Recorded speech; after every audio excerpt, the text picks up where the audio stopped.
Pozdravujem otcov. Pár dní dozadu sme oslavili Deň otcov a mňa to teda inšpiruje k tomu, aby som povedal pár krátkych pozbudzujúcich vecí pre vás, ktorí ste otcami, duchovnými otcami. Možno nič táto dnešná generácia nepotrebuje tak veľmi ako otcov. Mnohí už poznamenali, že táto generácia sa dá nazvať ako bezotcovská, jednak sociologicky alebo demograficky, ale takisto aj duchovne. A preto, ak si otcom alebo ak si duchovným otcom, tak zohrávaš veľmi dôležitú úlohu v príbehu toho, čo Boh koná. Veľmi krátko, číslo 1, pre mňa otcovstvo je tou najväčšou radosťou. Nikdy nezabudem na moment, keď sa mi narodili synovia, 3 synovia, nie naraz. A nikdy nezabudnem na to proste teplo a vzrušenie, a tú emóciu, ten moment, keď sa mi narodili a každý jeden z nich. A ten pocit požehnania trvá dodnes a mám obrovskú radosť z mojich synov. Na druhej strane, číslo 2, byť otcom je aj najväčšou skúškou. Myslím, že pre mňa osobne asi nič ma nepreskúšava a nepreskúšalo tak veľmi ako otcovstvo. Môj modlitebný život, môj charakter, moju povahu, moje priority, môj rozpočet.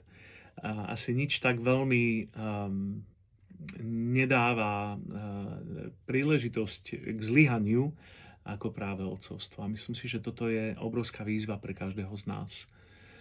A po tretie, byť otcom je pre mňa najväčším povolaním.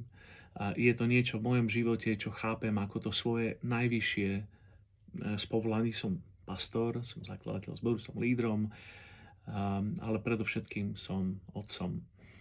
A keď sa mi narodil tretí syn, tak mal som taký moment, keď som si písal do svojho modlitebného zošita modlitbu, ktorá sa volá Moja prvá cirkev. A bola to modlitba za mojich 3 synov, a teda za moju manželku, za moju rodinu.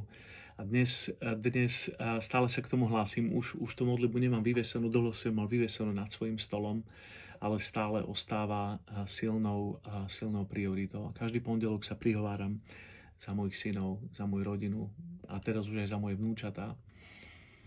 A napokon číslo 4, otcovstvo je tým najväčším zjavením pre mňa. Keď som vyrastal, som prichádzal k Bohu s poznaním Pána Ježiša Krista. Vo veľmi útlom veku som odozdal svoj život Kristovi. Potom som mal skúsenosť s Duchom Svätým, naplnenie, krst v Duchu Svätom. A pre mňa to bolo tiež niečo veľmi mocné, niečo veľmi silné. A som objavoval Boha ako Ducha Svätého. Ale až keď som sa stal dospelákom, až keď som sa oženil, som sa začal približovať k Bohu ako k Otcovi. Začal som mať toto akoby osobné poznanie, zjavenie, skúsenosť, že On je nebeský Otec. A toto chcem tak na záver povedať aj tebe, že na to, aby si bol dobrým otcom, musíš mať poznanie, zjavenie nebeského Otca. On je tvoj Abba, je tvoj Otecko, milujúci Otec, ktorý verí v teba. Tak nevzdávaj to.